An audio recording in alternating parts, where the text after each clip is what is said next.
It's nice though. Yeah, it is nice. I'll show you in Good. afterwards. Yes. I guess so. So, shall we start? For sure. Because It's Just a Model, an interesting conversation with myself, Peet Sneekes, and my friend, Ron Kersic. And we talk about all kinds of things, about AI, about design, about actually not about those topics, but the interstitium, as we call it, or the tissue that connects all, and basically the highway that we can't see between all the things that we take for granted, or that we say this is a specific sector and it's protected, and we say no. There's an interstitium, and it transmits all kinds of signals between those. And so it sounds very philosophical. Yeah, that one. But it's okay. It's a nice conversation every time. So I'm very keen to getting stuck in, as they call it. Yes. Do you have a topic? No. I don't dare to. No. So this time I'm gonna insist you're gonna lead the dance. Okay, let's first, because we most of the time we have a little bit of current affairs, and there is this big current affair. It's the thread that we started with, so we need to finish it, and it's the Rabbit R1. Oh God. Because Rabbit R1, of course, we've seen the reviews. We talked about it in the last episode, and we found out, basically it doesn't work yet, as they might have called it, and it was thoroughly reviewed to bits by Marcus Brownlee. And he got flack because he was rather unnuanced, or he basically told what he actually found. Well, he was very nuanced in how crap it was. Yeah, exactly. Yeah, yeah. But there's more layers to this. Yeah. Because apparently the founders of Rabbit, specifically R1, and specifically the person that demoed the device, he seems to be a little bit of a shady person, because the same company that Rabbit had a different name beforehand. I'm not sure what it was, but it was something crypto. Cyber manufacturing. Well, there you go. You remember it. I remember because it was so cringe-worthy name. Yeah, I guess if you want to build random stuff, you give yourself a random name. If you want to have let's say the next Transformer movie, and you want to have the evil corporation at the center, it's called Cyber Manufacturing Control Corp. that one. Yeah, and but the previous company was steeped deep into crypto, so it had a couple of product lines that it sequentially rolled out. First it started with crypto, then it shifted to NFTs, then it was energy even. It basically said these are tiers of our development, and it will all get back to one thing, basically cryptocurrency and NFTs generating new energy, basically being energy, net zero energy wise. And the metaverse. And the metaverse, and there was a metaverse. Feels a bit like those beauty pageants. Yeah. And world peace. And world peace, of course. And it was really cringeworthy how basically all these projects, in which these weren't like little mom and pop projects. It was like millions of dollars coming from investors and participants. Yeah. And none of it came to fruition, or it seemed like. So we're all hoping that Rabbit R1 is like the big exception to it. But let's say if we have the magic 8-ball over here, we probably would say probably not, or probably in the very distant future or something. Yeah. So that's too bad. That's too bad, right? Is it? Yeah, I mean are we still in the midlife crisis? No. I mean,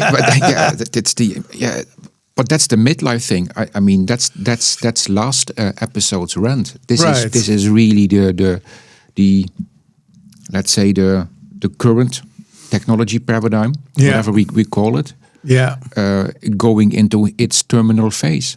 And terminal not because it's bad or evil. It's we squeezed everything out of this paradigm, and this is what you get, the grifters.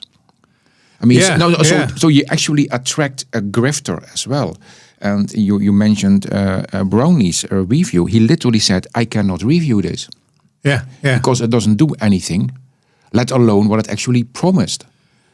Indeed. And what I found shocking, because what triggered me in the announcement was the large action model. I think we talked about it in one of our first episodes. Yeah, it was an exciting new term, and it seemed to make sense. It at least in a conceptual, as a conceptual thing, it seems to make sense. Yeah, you can actually see. I can actually see that. Yeah. And now, I mean, so the large action model. The promise was you train a model, AI in some shape or form, basically on how to interact with a app. Yeah. By training it. With already existing services. Yes, yes. And you can see how that works, right? Because apps do have a language, they do have structures, right? Buttons are prevailing, buttons have semantics, links, etc. So you can totally see that. And now you see in the current, what they released was a support for 4 apps, but a specific support for 4 apps. Yeah. And they said 200 models more will come, but we need to make a specific UI for those 200. But wait a minute. Yeah. Wasn't the large action model supposed to be the UI for any app? Yeah. A bit like chat in ChatGPT is the UI for anything you want to do with it. Yeah. So this is just clear lying. This is cheating. This is grifting. This is just smoke and mirrors.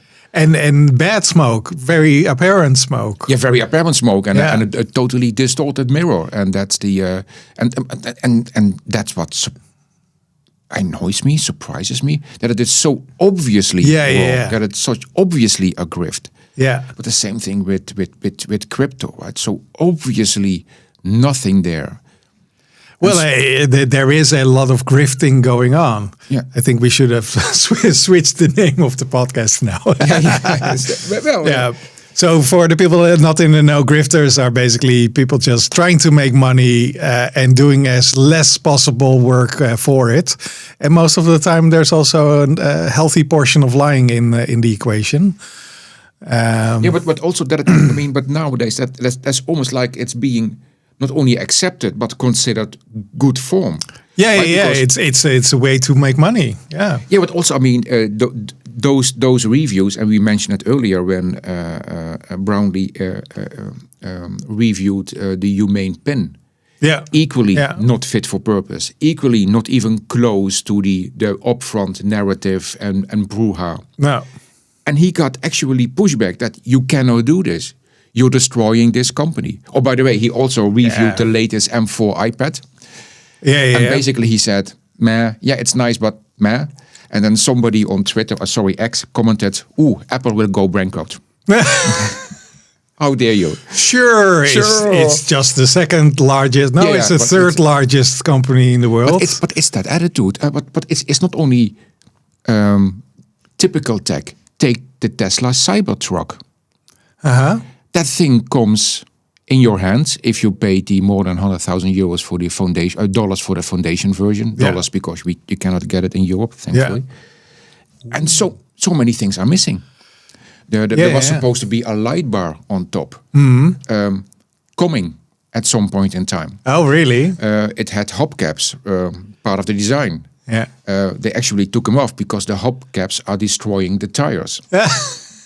Which is something you could have discovered in any form of product testing. Yep. So either you didn't or you didn't care. So it's the FSD, right? The self-driving, right? Not available for that thing. But people paid for it. Yeah, I know. And it's this, and you're actually looking at it and see how. So is this the Kickstarter? Is this a Kickstarter phenomena? I mean, basically paying for the promise of something coming to fruition. Yeah, but with Kickstarter, the promise is upfront, right? I mean, there is a promise, there is a suspension of disbelief. I kind of know, I kind of understand you're kickstarting, right? It's in the word already there. But this is take Tesla. I mean, that's a by now rather established car company. Yeah, you would say. Yeah, right. I mean, it's the and they behave like this is a kickstarting garage outfit. Yeah. And by and large, we say, yeah. And we actually have fanboys that actually celebrate this. And if you actually make a, there is a guy on YouTube. Yeah, of course, there's a guy on YouTube. One of the channels. We are guys on YouTube, Ron. It's called, what's his name again? He does car reviews, really nice. And he did one about the Cybertruck, which he didn't like. And the first 5 minutes, he was actually apologizing almost because he didn't want to attract the flag of the Tesla of the lovers apologist. Yeah, I mean, yeah. How did we get into this frame of mind? Right. It's some form. I think so. But it's I really don't want to dive into a different topic right now. But okay, well, I think it's definitely we've been primed with these Kickstarter mentality, and that it's that our two new patterns are we accept the two new patterns, which is buying on a promise, and also accepting radical change in the product, right? So, for example, that features might be taken away, or that you buy a product where features are disabled. We actually had that very early also with chips, for example. We were kind of like deceived in the very early 90s where somebody said the 368 SX computer the chip is basically a DX chip only with cuts. Some little legs were cut, so it couldn't do the complex calculations. So it was basically a cripple product. Right, and we also seen a couple of car companies basically delivering the same platform, basically the hardware, the car. Only if you wanted to do, for example, autonomous driving or some other kind of feature, it was disabled through software. You could buy it, or you could buy subscription of set features. And to me, it's like, I guess that's something new, something. No, I think that fits within this zeitgeist. Yeah, for sure. But I also think it's pushing the metaphor, the paradigm, too far. I agree. It's a bit like the sailing ship with the 7 masts and the 1,000 sails, right? I mean, at some point it becomes ridiculous. Yeah. And the fact that you have a car, and if you want heated seats, and the heater is already there, and you need to pay extra. Yeah, that's not me being a laggard. I think it's just pushing things too far. I get the Kickstarter mode, but actually making that a scaled thing. Yeah. That every product, every service you consume is like that. I think that's pushing it too far. I mean, Google is also a master of this, right? I mean, if you use a Google service, you're almost guaranteed in some point in time, and it's more sooner than later, they will just cut it off. Yes. Speaking of which, for the people looking at us or listening to us via the Google Podcast app, please move to a modern podcast app, because this app will die really? And it's disappearing. I just got an email that the admin part of the podcast app is going away. Yeah, and it's weird. It's weird strategy also from the perspective of a user. It really reminds me of the RSS reader. It's talking about midlife crisis. It's behavior that's not in line with the maturity of the position of the technology. Yeah, I mean, this behavior made sense 30 years ago. This behavior makes sense for a startup, for a Kickstarter. Yeah, this behavior does not make sense for the company that pretty much governs the internet. No. Oh, right? Wow! So we basically this is utility. They are now part of utility. Absolutely. And therefore they need to adhere to the rules and regulations of set things.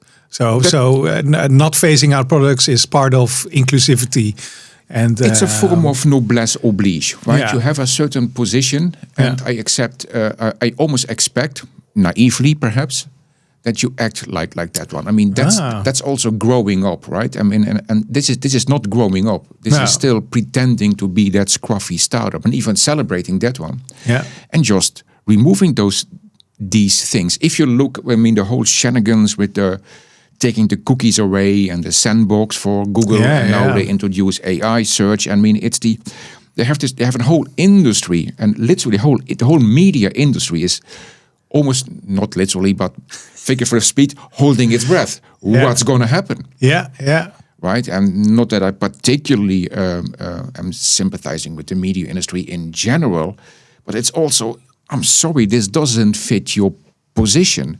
This whole unshitification, right? I mean, we're getting back to but it's ugly. Yeah, indeed, it's ugly. Yeah, and it's a child. It seems childish. Yeah, somebody's having a tantrum. You know, it's like. Why though would be like the best response. Yeah, because we can. Yeah, but that's not what a child would say. You know, they basically say there is no they don't have any intelligent rapport on that connects with people. Yeah, you know, it's like, well, stakeholders or whatever kind of reasons that might be foundational. Yeah, or cost too much money, or it doesn't cost too much money, or I don't know what it is. But getting back to the rabbit, so wrapping that up, I was also I saw the breakdown of CoffeeZilla of the Rabbit R1 person, and to me that was, it wasn't eye-opening, but it was really revealing that when this person was pitching his first project, so these were the projects before the Rabbit R1, and it didn't make sense at all. And somehow a lot of people just dove right into it. You know, it was so, of course, he used like technobabble, but even if you take away the technobabble, it was obviously scam. He was obviously clown-carring all kinds of terms on top of each other that really didn't have any relationship with each other. Yeah. And but somehow people were recipient to that, and that really fascinates me and kind of takes me to a term that I found, and that might be something that all of us should take to heart as being a big factor in the world that we live in at the moment. Okay. Oh, we have a guest. We have a fly as a guest. So if you hear a buzz, fantastic. That's our guest. Which framing. And framing is very important, specifically right now, because we rely on. Let me get back. Framing is a way to position a certain message, right? Yeah. You try to have effect with your message, and sometimes what you want to say isn't. If you blurt it out purely, it probably wouldn't resonate with your audience. So you frame it and you make sure the attractive things have more focus and the less attractive things are a little bit hidden, or you wrap it into a nice distracting wordage. And so that's framing. Basically, it's the most important tool for marketeers. Yeah.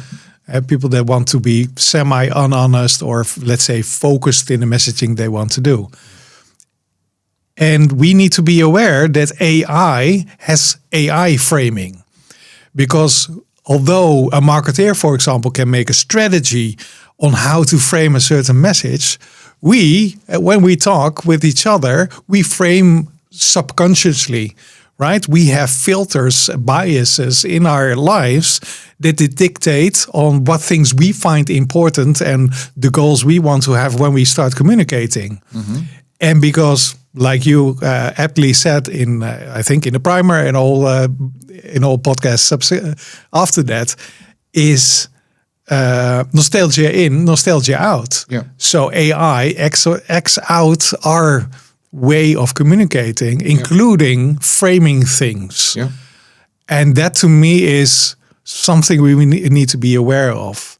And the past period in time, we had like this big crisis with healthcare and stuff, and framing was rampant in those periods from the side of government to make sure we stay healthy, from the side of antagonists, from the side of people producing medication. All these people had all kinds of goals in the communication that they had, either popularity or getting political gain, and they all framed their message. And we found out that we aren't resilient enough for that, right? So government, for example, started to say, hey, you need to check all the messages that you get from the media or from commercial companies or whatever.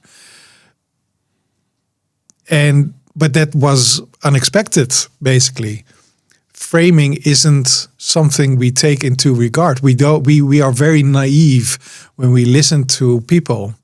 And because we're unpracticed in receiving framed messages, we are susceptible to people like the Rabbit R1 person, and the bladder, because he, like we said in the previous podcast, he performs in a pattern that we find recognizable. Yeah. But the words that he says, hey, the performance is part of the framing, but the words that he says don't make sense. If you really read it down, it's like, this is technobabble. It doesn't make sense at all. Yeah. And we are unequipped, seemingly, to be resilient for human framing. But I also think we need to be very much aware that there's also a lot of AI framing going on. And we can't tell, right? When I see you walk and when we talk together, we have a social rapport. I kind of know where you're coming from. And I kind of can tell when you're trying to be funny, or when you try to exaggerate something, or when you're very enthusiastic about something. But we can't tell with AI. It just says words. Yeah, and that's why you need to explicitly frame any interaction with an AI. You need to frame the AI. As an example. Yeah. I read this, I think it's a paper by Anthropic. And they're trying to delve a bit into explainability of what their large language model does. Yeah. Right, because it's not really a black box. It is just that there is so many things in the box that it's hard to understand what's happening. Yeah, it's a complex box. It's, there are millions upon millions upon millions of nodes in that black box. And you ask it a question, in assembling the answer, so many nodes fire and so many nodes don't fire. And so they had this example, and this is not a literal example, but it will be in the show notes. But basically, if you ask it, I wrote a poem, please critique it. Roses are red, violets are blue. Yeah, exactly. And then, of course, the standard answer is, well, this is a bit crap. This is like a child's poem, right? This has been uttered a gazillion times. What? It's a staple in our romantic life. But if you frame it like this, you're my friend, you're my companion, you're really important to me. Yeah. I wrote a poem for you. Can you please critique it? Same poem. Oh. And then the answer is, oh, this is really nice. Yeah. Just think about what this is. Yeah. What this technology is. Yeah, it's an It's an actor. It's a people pleaser, I guess. Well, no, yeah, but it's inherently it's people, just like Soylent Green, right? It's made of people. It's made of people. But it's it's a tomato, it's a Tamagotchi, whatever you want to call it, right? Yeah. I think this is a great example by how you frame it, by how you set the context, where you anchor it in. Yeah. Massively determines the output. But we are very much trial and error in framing things. And that's why this should be a trial and error thing. Yeah. So any interaction with this kind of technology is not, I have a question, give me an answer, I'm done. Yeah. It's let me understand what the question is I'm actually looking for. Yeah. So I should probably say, so this is how I understand your question. Maybe that's the way to actually present the UI. Maybe that's the UX challenge. I think it's the. I found it really interesting that talking about Anthropic, that one of the co-founders of Instagram, who also co-founded Artifact, is now the head of product design at Anthropic. Okay, that is really a design/product guy. Yeah. It's not Kevin, but the other one, Mitch. Yeah, I'm sorry, the other one. Is the one with the yacht or the other one? but it's somebody really with a product design pedigree. Yeah. Now joining this AI company, and I can totally see this because what this example to me really is an experience, is an user interacting challenge. Yeah. And we're just still in the Excel mode of things, right? I type in something, I get an answer, done. I go on with my life. Instead of I have this companion, this almost in the Jung sense, this otherness, right? There is this other side of me. I'm actually that's nice. Talking to, and it's so it's mirroring us basically. It's providing me a mirror so I can mirror. Yeah, exactly. But the agency is at my side. Another example. This morning, I wanted to use the phrase speeds and feeds for whatever reason. Sure. And turns out that speeds and feeds, I know it from digital transformation or digital. Turns out that phrase actually comes from CNC. So machines definitely. Making things, right? And you have two parameters, the speed and the feed. Yeah. And if you screw up either one, you basically break the machine or you break the material. That's it. Exactly. So I thought, well, I'm gonna be really nifty in my post today, and I'm gonna make that link from the digital use of the speeds and feeds to the actually original. Yeah. So I tried 3 LLMs to actually get to this. Right. Didn't work. But I had a nice discussion with myself in understanding why I was so fascinating about this speed and feed metaphor for digital versus the real one. The one you articulated way better and way faster than I did this morning. But the point is, this was me having a discussion with a alter ego. Yeah, same. I have multiple conversations exactly like that. But it's me. I emphasize it's me. Yeah. Me. And this is going to be a really wrong soundbite. but it's me. It's not the evil machine. It's not the evil company making the machine, right? It's me. Yeah. It's us. Okay, so basically you're framing yourself. You basically set yourself up for disappointment, but also confusion. Yeah. And also specifically, you might haphazardly influence yourself into getting a new bias or accelerating your bias. Yeah. Right. So, for example, a bias might be a cultural bias, and you mentioned like Star Wars references. So you get Star Wars references back. Yeah. When you're actually looking for this very nice fairy tale that is in a different context. Yeah. Not fantasy rather than sci-fi, for example. Yeah. But these are options available to us. Yeah, and it's so once again, I think it's wise for us to be very much aware about on that in the future. And so I've been a very much so people that have the task of being very honest or trying to inform your garden variety people with good information were very frustrated throughout the medical exercise a couple of years ago. And so the only way they combated it was with more information.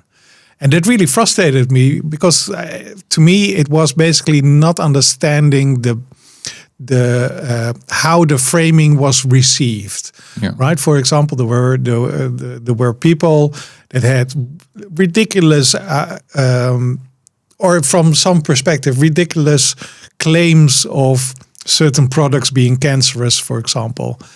And well, the government would probably say, well, this is plainly, or the medical experts would say, this is plainly untrue. This has been tested through and through. Why is this popping up and why is this resonating with people? Yeah. rather than asking that question, they basically say, this is wrong, this is the better information. Yeah. Why are you listening to this? Yeah. And this is counter to what people are looking for. Yeah. So the mirroring, if you will, is not happening. And I'd love for people to have the right tools so they understand what a person is looking for. So they, and vice versa, that people understand why somebody is just giving you plain information, so you can make sense whether or not it's valuable for you, or that you can say, I'm not sure why you are giving me information when I have an emotional reaction to this, or when I have when I'm a fan of this particular, to me, an authority. You know, and I believe this person more than a rando from a big organization. Yeah. And I'm just fascinated with that, and I'd like for people to be both self-aware, but this is too much to ask for most people, because it takes a lot of effort to poke through the story of the Rabbit R1 person. You know, to poke through, this doesn't make sense. It's like everybody seems very naive in receiving the messages. So, and specifically for AI, I think it's important, the realization that you just pointed out, that you're mirroring, that AI is mirroring you, or you are asking AI to mirror you. Yeah, that's it. That we should be aware of that, because absolutely, because that probably hampers creativity as well. You know, if an artist starts asking questions of an AI to accelerate his work in some form, and in some way, exactly. Then it probably gets exactly what it asks, they ask for, but not what they might need in a creative process. Yeah. So yesterday. Was it yesterday? It's going to be in show notes. I read a fantastic article by Douglas Rushkoff, and title was "Artificial Creativity." And one way he used generative AI is when making his graphic novel. Yeah. If the AI would come up with an idea or a scene that he created, for him that was a sign that his idea wasn't good enough. That he should stop. Isn't that fantastic? That's wonderful. Talking about mirroring. Yeah. I actually now have my adversary there, right? I mean, so if you say it's yeah. Well, that sucks. Yeah. That's fantastic. Isn't it? It is. Yeah. It's the. That's quite wonderful. That's quite wonderful. It doesn't have a name yet. Talking about lexicon gaps, right? No, but again, but the reason why we both say, "Oh, that is wonderful," is because we are also primed. Maybe it's priming instead of framing. I don't know, but we are primed to actually understand this technology in a certain way. Yeah. And this is a very different way. This is technology not to help you or to actually accelerate you forward, but also decelerate you, right? To actually slow you down. Yeah. Wait a minute, buddy. I think this is a good idea. I think you should consider something else. Yeah. Wink. It's a bit. My mom won't be listening to this podcast, but if my mom says, "Oh, you're dressed nice today," Yeah. You have to. I have to rush upstairs. Go back. I need to go back because something is very wrong. Yeah. Right? It's the. That's an original choice. That's an original. Are you wearing that? Yeah.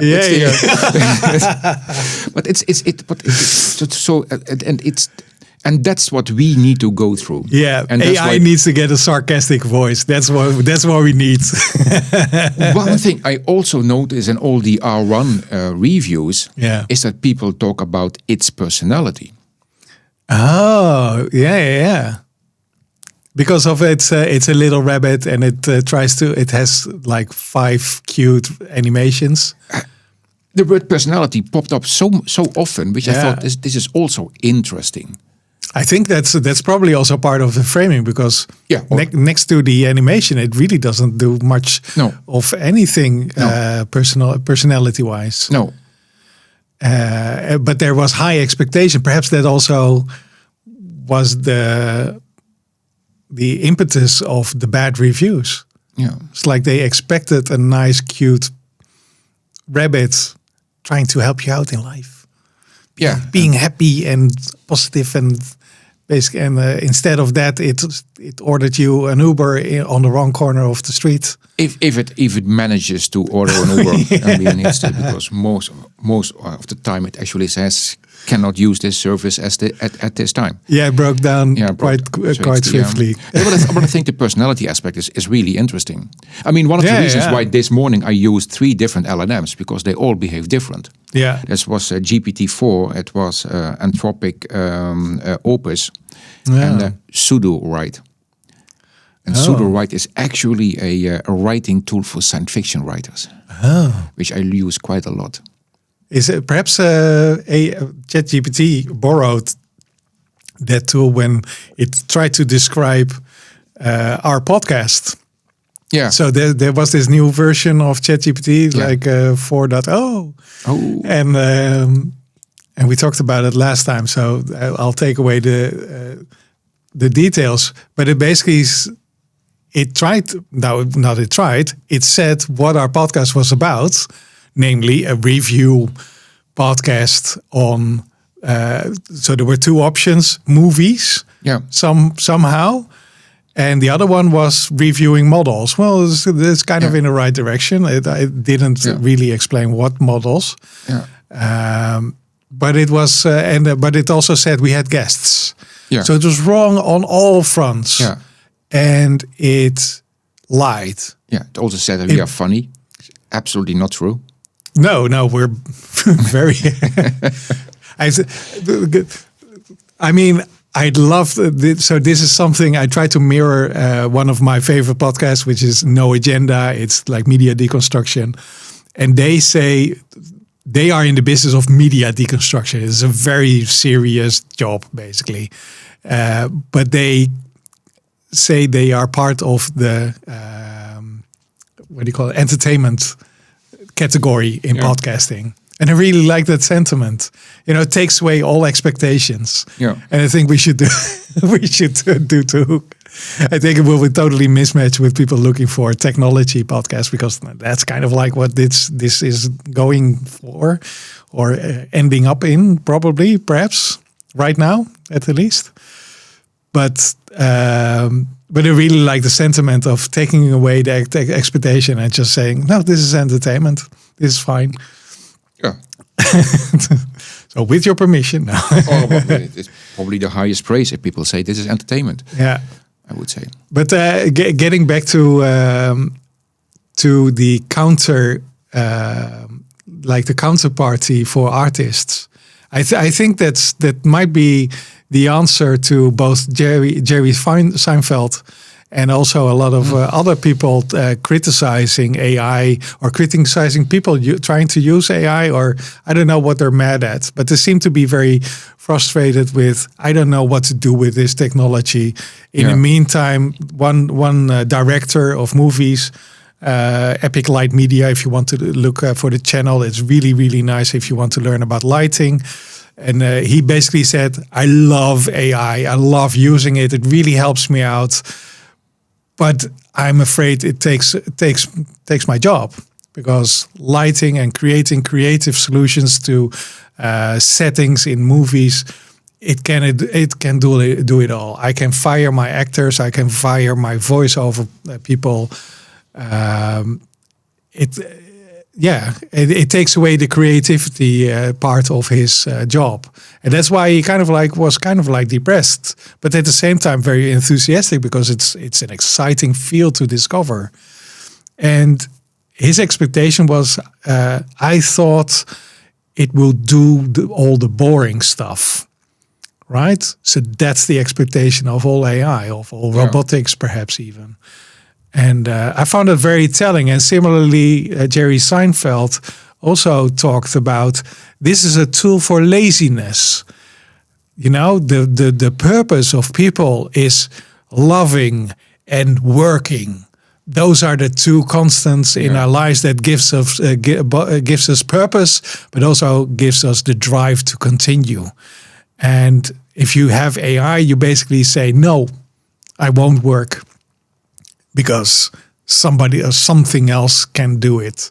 And he found it an existential threat to humanity rather than to quality or whatever kind of arguments that we might have against AI. I found it very telling because it seems to me that they're just frustrated with the topic. Yeah, that's also the midlife crisis. Yeah, I guess so. I mean, this whole paradigm is in a midlife stage, and maybe it's a crisis. I mean, that's why I really love that phrase, midlife crisis. Yeah. Thank you, Iskander. Yes, it was very revealing, hilarious too. Yeah, liberating. Yeah, exactly. Also. Yeah, it's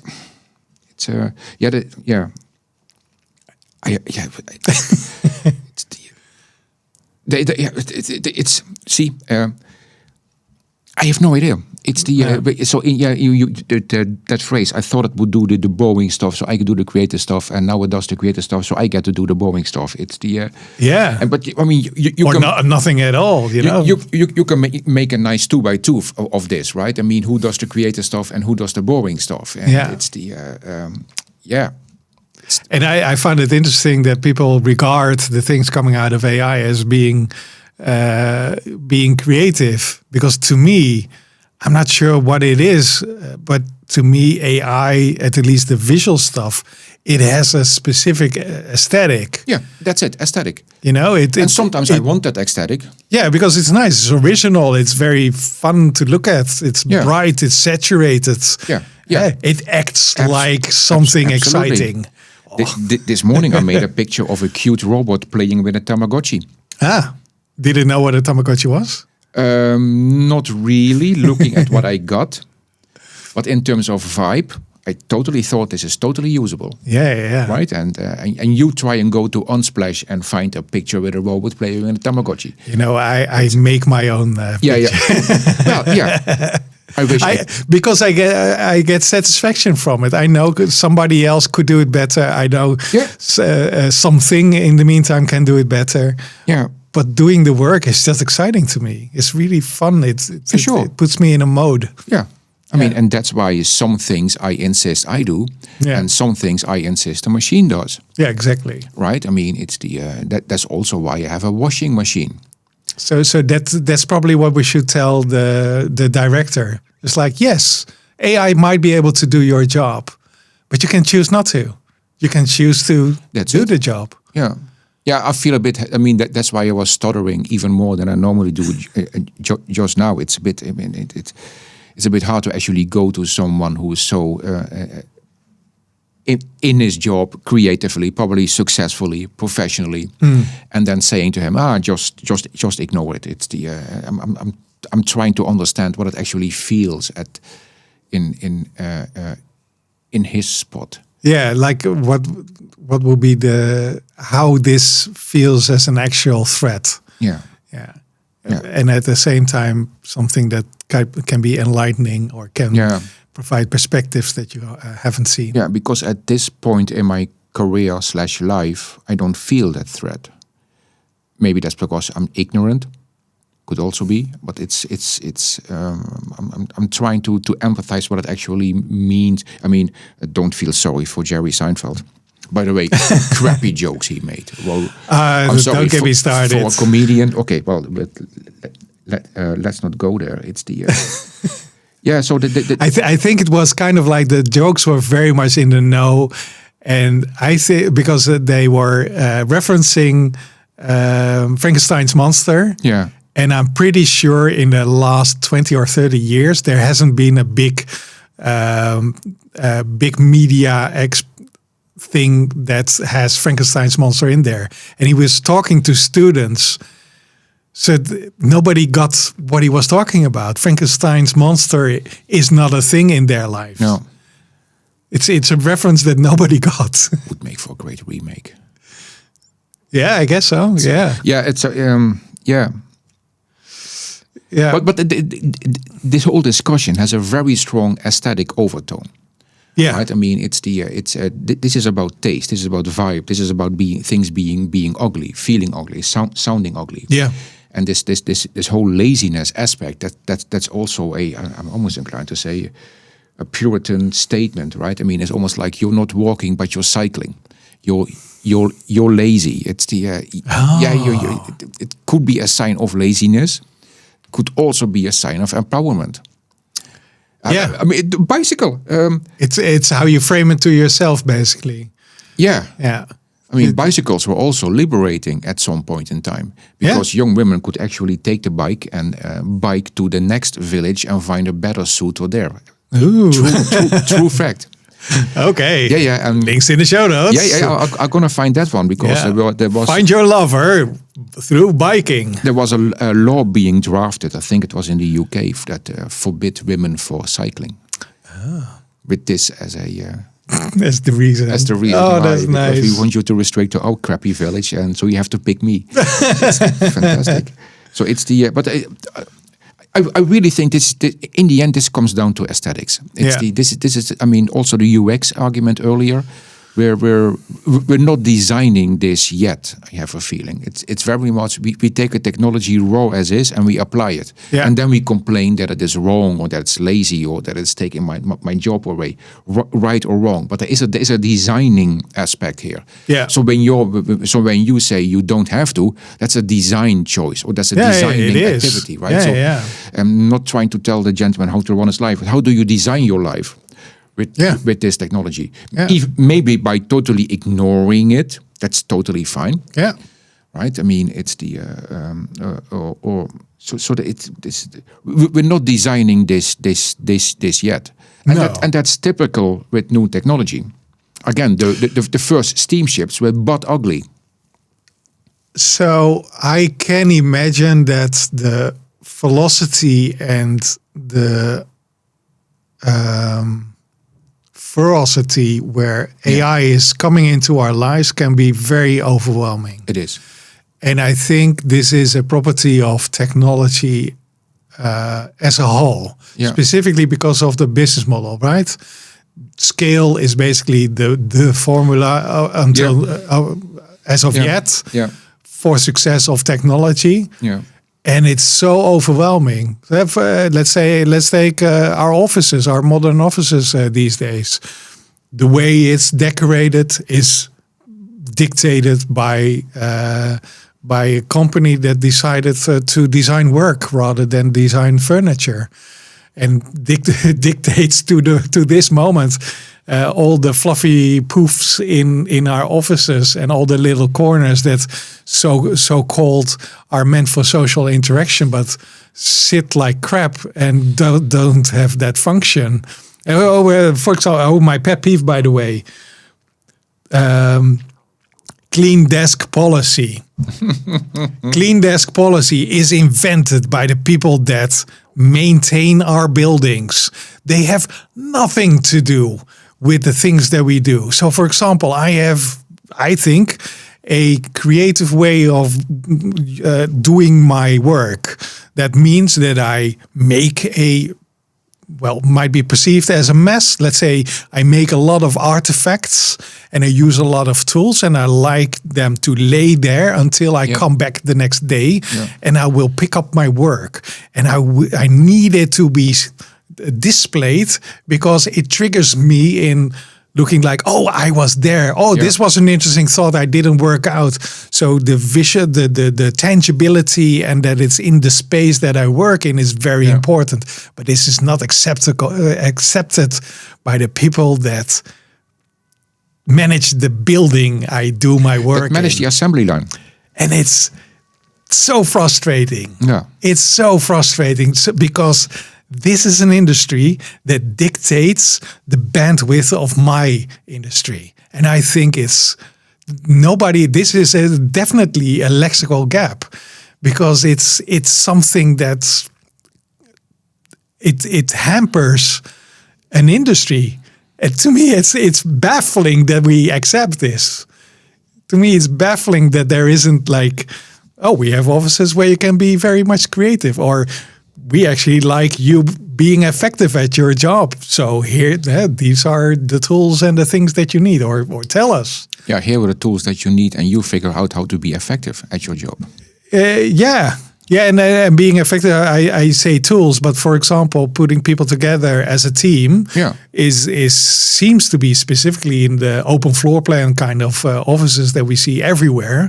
Is not meant to be. No, there's a great book about this from the 1990s called Peopleware by Tom DeMarco. Yeah, I must have read it a dozen times. Yeah. Yeah, it just hammers down that. I'm gonna reread it over this weekend. Thank you very much. It's the indeed. Yeah, but that's also a paradigm getting to its beyond its logical conclusion, right? It's just pushing things too far. Yeah, this is the factory. This is the assembly line, right? It's I mean literally all these desks in nice rows, right? With the monitors at the same place and it's the same keyboard. Yeah, I mean, don't you dare bring in your own keyboard to your workplace. Or your own monitor, or your own mouse. Oh, yes, Peet, watch it. It's the I'm slightly exaggerating it, but it's the indeed. Yeah, I mean, yesterday, but it is this way. We are this way to do so because I have my own mouse. That's like a racing mouse. Yeah, and it's really lovely, and it makes me happy when working. Yeah, of course. I once had this discussion with one of the now he's a director at a big tech company. It's really nice person, but we had like this interesting discussion, well, fight from my perspective at least. I was young. And I wanted to have an IDE, like a programming interface. Because I've used it and it was lovely. It basically, we finished each other's sentences, literally. Yeah. Which is awesome if you program stuff. And I said, we need to invest in this. I like my entire team. I was an architect these days. I like my entire team to work with this tool because it makes us happy. Yeah. And this was not an acceptable argument. Yeah. And I think this just, it's from my point of view, he had like a plate in front of his face. That's the industrial mindset. Yeah. I mean, and mindsets have gravity, paradigms have gravity. Yeah. So that's and that's what you are. You are a worker. I mean, you just ranted about the clean desk policy. I can rant endlessly about leaders versus workers, right? That very American lingo. Yeah. And that I'm supposed to be a worker. Yeah. Yeah, I kind of work. You do work. Times, but that's not what I am. No. I really hope I will not see as a worker out of many. Yeah. Yeah. Totally indistinguishable, totally exchangeable. I mean, Yeah, but words matter. Words do matter. Absolutely. I know I've been hired and now I am a consultant. And yes, I might consult people, but this is not my job. Yeah. It's not what I do. Yeah. Yeah. Or at least not how I perceive myself. Yeah. I sometimes get feedback that on my LinkedIn profile, I don't mention in my overarching title where I work at. Oh, okay. Okay. Yeah, I'm not sure if I do either, but it's like a difference, right? You are a professional person, and you also fulfill a position in a specific organization. Totally defined by the company. I happen to work for. I have exactly the same. I see myself as a specific person, and a fraction of the talent let's say it's talent. The fraction of the experience that I've have in the meantime, I express in my current job. Yeah, and I like to maximize that as much as possible. But apparently, because of the clean desk policy, I cannot. Yeah, and I use tools as an example and the clean desk policy, but same goes for collaboration. So inviting other people into your space and making things acceptable, right? Just in the early days, you would say, I'd like to have an interesting talk. Let's sit in a place where we can, like an equal conversation. Yeah. And this is not that little nook at the coffee machine. It's like a gezellige plek, a cozy plek. A cozy plek. I totally agree. Yeah. So So I really, and to me, this is also it's framing. People use words they frame a thing and they frame it as being positive. You know, they say a clean desk policy is a safe is a safe workplace. Yeah, and then the frame disappears. You don't see the frame anymore, so you don't unframe anymore. Exactly. Boom. Exactly right. It's a bit like a scaffolding. So where I live, people are painting their house at the outside, and the scaffolding is already standing there for half a year. Oh yeah. So either somebody ran out of money or something. Yeah. But the scaffolding is now part of the house, right? I mean, if the scaffolding once go away, if it goes away, what happened? Yeah. This is the same thing, right? You build up the frame for certain reasons, maybe even understandable reasons, maybe even perfect reasons. Yeah. And then the reason go away. Yeah. And we just take a thing as nature. Yeah, as self-evident. Self-evident. Yeah, as part of the yeah. where Clean we desk are. policy. Don't make me even say it. Why don't you know this? Yeah. Right. I mean, but if you frame things, you can also unframe them and reframe. Yeah. And perhaps we should talk about, like, let's say unframe the clean desk policy, or let's say unframe the way we work. Yeah. Right. So just start behaving as doing your work in the best mode that you can with the tools and the people that you surround you with, and then present the calculation to your peers and your superiors. So every day I am doing this before I actually start with work, because you ask me to clean everything up before I go away. Oh, by the way, that's also part of the time. So 1.5 hours starting up, 1.5 hours breaking down. I have having lunch. I effectively have 2 hours to actually do work. Yeah. I was odd decision. But as a team, long time ago, we were actually forced to work overtime on a Saturday. Oh yeah, and the first which is fine. Sometimes it can be fun. It can be fun. This wasn't. Oh, nobody wanted to be there. Oh, so everybody showed up because we had to. And then, of course, on Monday, the first thing we did was actually throw away everything we did on Saturday and started anew. And so there I had my metrics to kind of quickly stop us doing overtime on Saturday. Yeah, it didn't yield to the right results. Absolutely not. Yeah. So that's the, That's sad. That's. But yeah, I guess, I mean, it's also an experience that you need to have, right? Yeah. At some point. I think I'm out of topics, actually. Fantastic. Yeah. Except for one. I wrongfully put you on the wrong path last time. I talked about the person that actually had this quote, and I said it's the person that was related to building the atom bomb. And of course, you said Richard P. Feynman, but it was not the person I meant. It was Carl Sagan, which is also a very, very nice person and very smart. And he actually was the person that did that particular quote. But he wasn't involved with the atom. No. Oh, okay, that's why. So it was my mistake at all. Well, but I like to rectify because... I'm sorry, but it's a mistake that led us mentioning the name Richard P. Feynman a couple of times. And the man is amazing, was amazing. Yeah, and Carl Sagan equally. I mean, he's an interesting character. He might be like a little bit more of the dreamer part. I'm Team Feynman. On that note. I'm team, why not both? Yeah, on that note, thank you so much. This is such a nice conversation. Every week we have or every 2 weeks. Yeah, we should do the aesthetics thing a bit more next time. I think so too. I think this is, I notice I really resonate with that one. I don't know why yet. Yeah, because ChatGPT. It's because it's something very visceral to me. It is something I don't know what it is. Let's delve deeper into the next podcast. Speaking of, this is a value for value podcast. Why do we start saying that? I can tell you. So Ron and I have a job. We really love doing this, but this costs money. We have like we have a couple of subscriptions and we have lights, and we like to improve. We invest a little bit of our times, and we think if you, for example, go to the movies, you pay for that. You enjoy yourself, and if you like it, you do it again and you pay for it again. this is kind of like that. You invest your time in listening to this. You entertain yourself at the minimum, I hope, or getting frustrated, which is also very interesting. Awesome. Entertainment, or you learn something from the wonderful show notes that Ron makes. Seriously, go to itsjustamodel.com and invest.